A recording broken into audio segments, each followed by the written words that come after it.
And I'm here tonight to highlight AT investment math. And that particular course I designed to answer this question of, hey, when am I ever going to have to use this stuff in the real world? When am I going to have to use math in the real world? And it turns out in finance and in high levels of finance, quite a bit. And the idea was I wanted to help kids kind of learn to code, and I wanted to give them exposure to the concept of AI. And I think I also wanted to give them a leg up. There aren't many high schools that teach their students to write trading algorithms. And in that industry, it's something that's really kind of taking off. Many people, many traders are getting replaced by these algorithm machines.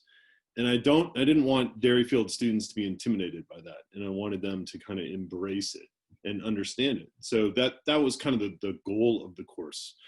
And I'm here tonight to highlight particularly Liv and Brady's team, their particular leadership in a project that we call hedge fund. So, hey Liv, hey Brady, thanks for coming tonight. And let me just talk a little bit about the project, and then I'll display it for folks, and then you guys can answer some questions. Okay, so we designed this fund, this end of term project called hedge fund, and it was the culmination of our work in AT investment math.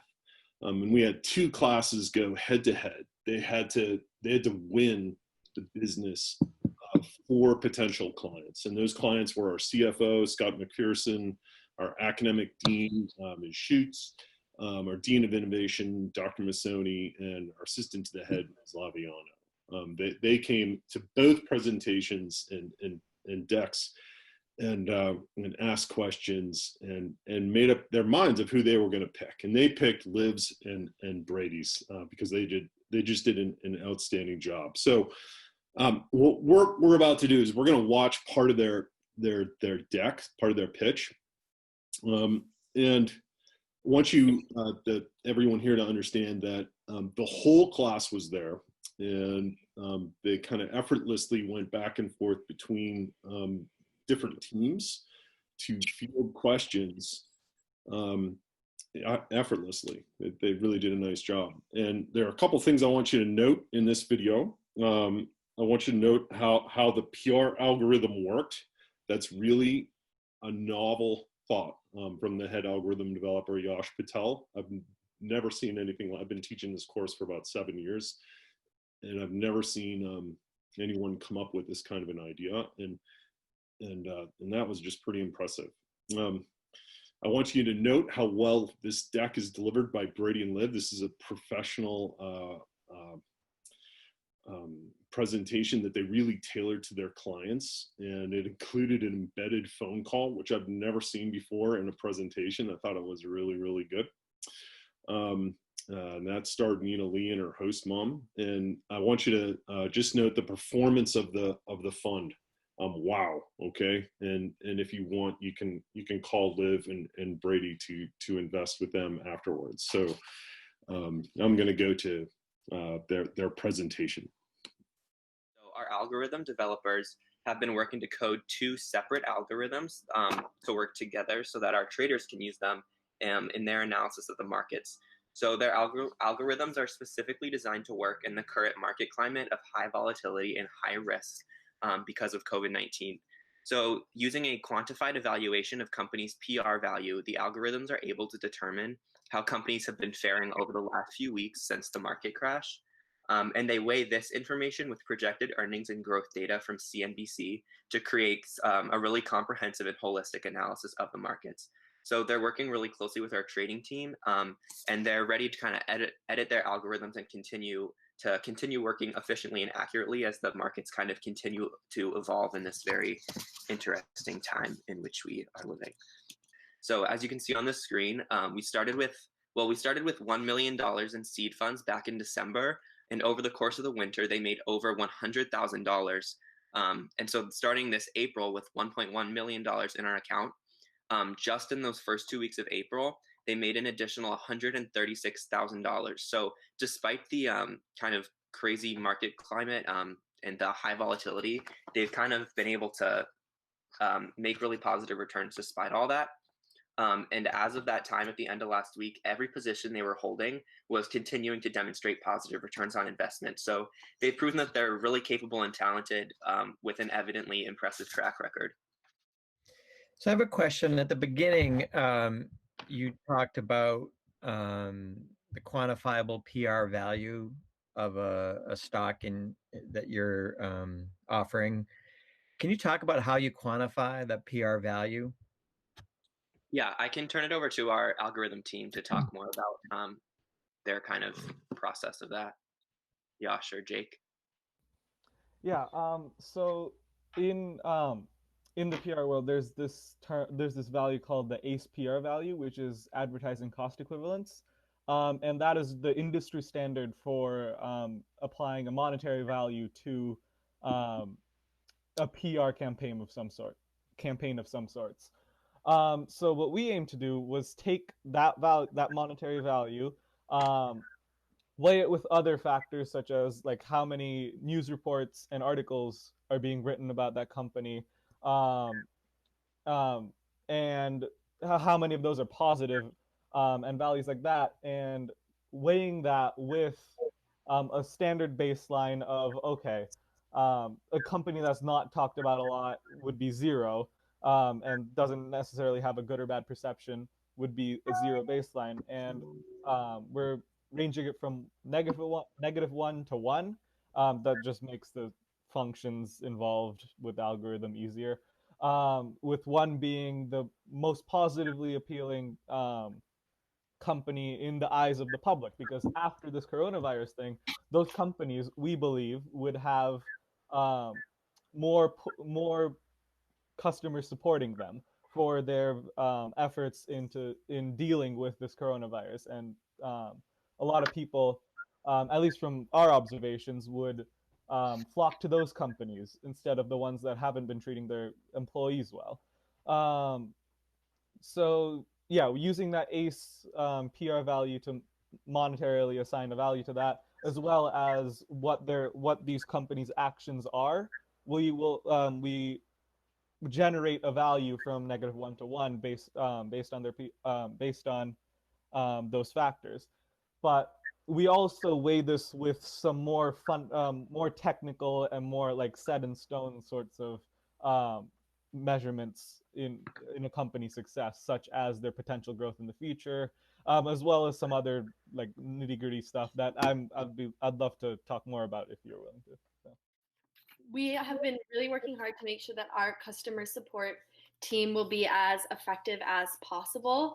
So first, we will have a customer feedback form that you would be able to fill out. So you can see here some of the questions. Have we solved any problems you may have? How do you feel about your current portfolio? So you're really able to give us back detailed feedback so we can improve on anything that we need to and hear what you have to say. Next slide. We also will be having weekly phone call or email check-ins. So this is an example of a phone call that you may receive. We can see if this works to play like the first minute or so of it. Good morning, Heidi. This is Nina Lee from the One School One Fund customer support team. I'm calling in with respect to a brief check-in with you. We have certainly acknowledged that now is a tough time for our investors since there's so much uncertainty. I am here to offer our team's full support to you, and I just want you to know that our team is working even harder during this time to keep your money in place. I'm seeing in your customer record that the last time our team checked in with you, you mentioned that you wish to have your portfolio reorganized, right? But at that point, we only offer portfolio reviews to investors who have stayed with us for at least 1 year. Were you able to get on that? Not yet, but I just received an email a few days ago saying that you are now offering a portfolio review to all investors. Is that right? Yes. We have received many investors' feedback saying that they wish to have a portfolio review. So we just opened a monthly portfolio review to all customers in the past week. Even though the market is So as you can tell by that phone call, we really have a very great customer support team. And as you could hear that Nina mentioned during that call, we do have a really, really great and exciting customer loyalty program. So for investors who have stayed with the fund for 1 year, which is what Nina mentioned, we will reduce 5% of the management and performance fee, and you will get a monthly portfolio review.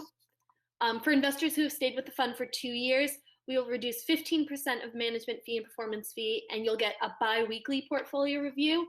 And for investors who have stayed with the fund for over 5 years, we'll reduce 25% of the management and performance fees. You will get a weekly portfolio review, a monthly redemption frequency rather than quarterly, and greater informational rights. So as you can tell, it definitely benefits you to stay longer. And the longer that you stay, the less you will pay. So you can see this graph and how the fee reduction will work. So the longer you stay, it will keep decreasing over time, which is really great and exciting. And that was their sales pitch, or part of it. It actually went on for about 25 more minutes, and it was really impressive.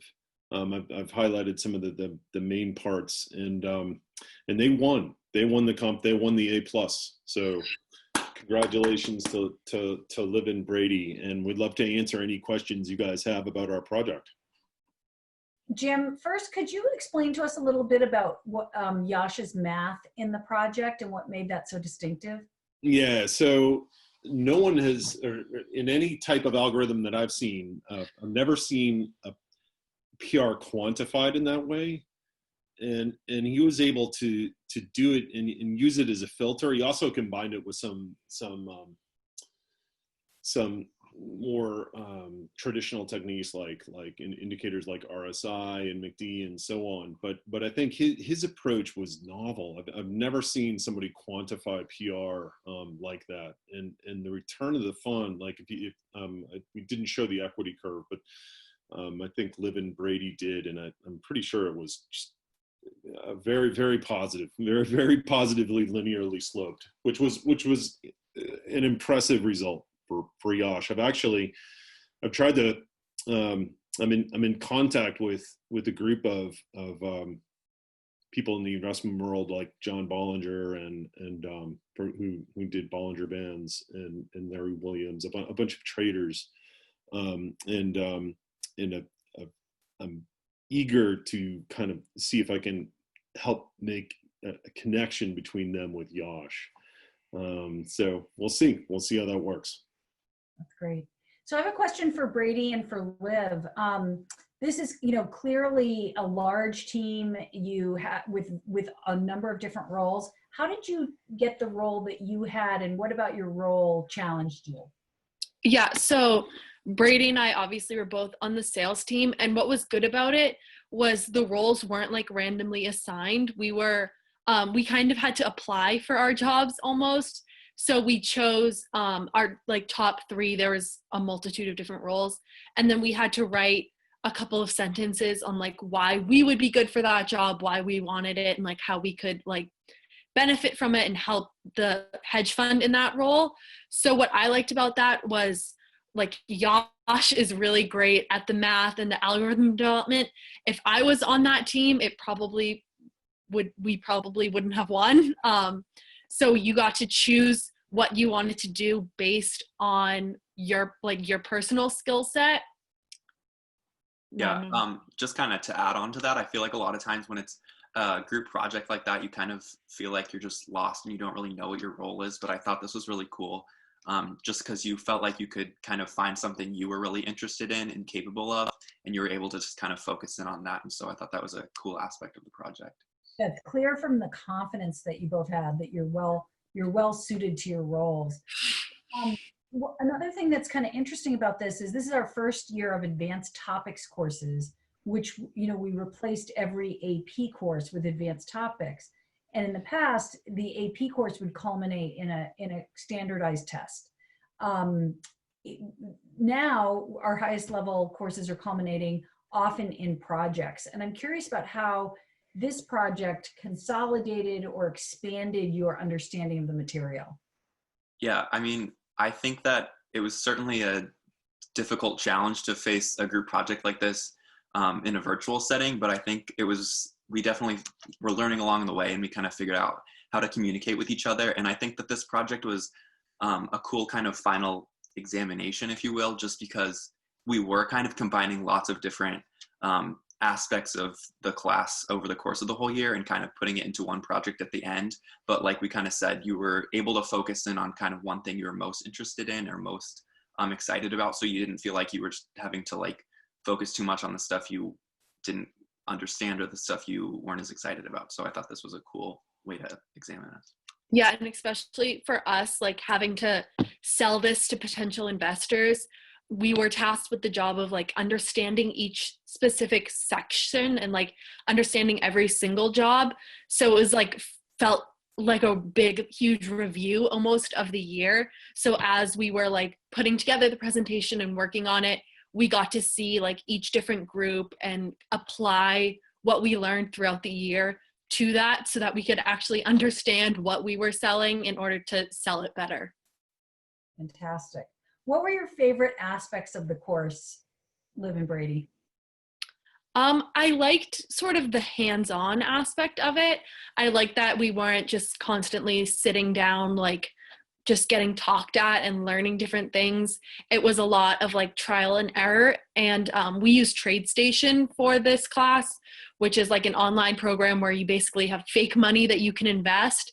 So you get to try different things and invest. And if it goes well, great, that's exciting. And then if it goes poorly, it's okay because it's not real. So that was definitely really fun and exciting.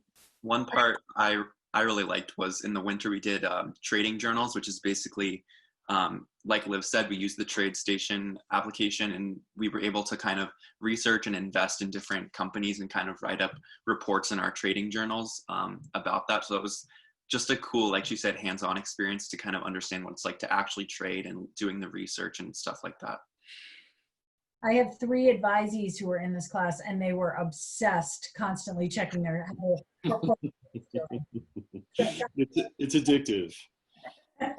I'm curious also about what courses prepared you for this level. I would say this is a unique math class. Like Mr. Watt said, like a lot of high schools don't really offer an investment math sort of course. So I would say we were talked about like the equity curve and stuff. So there's some algebra involved in stuff, but it's certainly a unique math class, difficult to compare it to the more traditional like algebra or calculus and stuff. Yeah, and like Brady mentioned with our trading journals, I feel like in a way almost all of my classes I've taken prepared me for it because it was, although it's a math class, we did have to do a lot of writing and like different research things online. So I used a lot of knowledge that I've got from like humanities classes. And then for me last year, I took computer science, which I found was really useful just because we were developing different codes and algorithms. So having that just baseline knowledge of how coding works and like different things that you have to do to get a code to work, I found really useful when trying to develop my own code. That sounds great. Jim, I'm curious about what did you like? What do you like the best about this course? It's very stimulating. Every day is different because the markets are changing constantly. So it really keeps me fresh as a teacher because I'm constantly reading about it. I'll read an interesting article before class and think, wow, we should really talk about this, or how can we position ourselves so that we can take advantage of certain trends that we're seeing. So I like to learn, and this class is always learning in this class. And if you're not, you're going to get left behind. How would you say, you've now taught this course for 7 years, you've seen kids actually who took the course go all the way through college and be out in the world. How do you think this course prepares students for life? well, in my opinion, really, really well. And I've had one of my former students is actually a 30 under 30 for Forbes magazine. And he didn't develop a financial algorithm. He developed an algorithm that monitored heating systems within homes. So he basically took the idea and ran with it in a different direction, which is great. But he designed a company which is, I think is working its way into all the homes across the world right now. So it's pretty neat. Fantastic. Hear that, Brady and Liv? Let's go. And you guys can sell it. I know you can.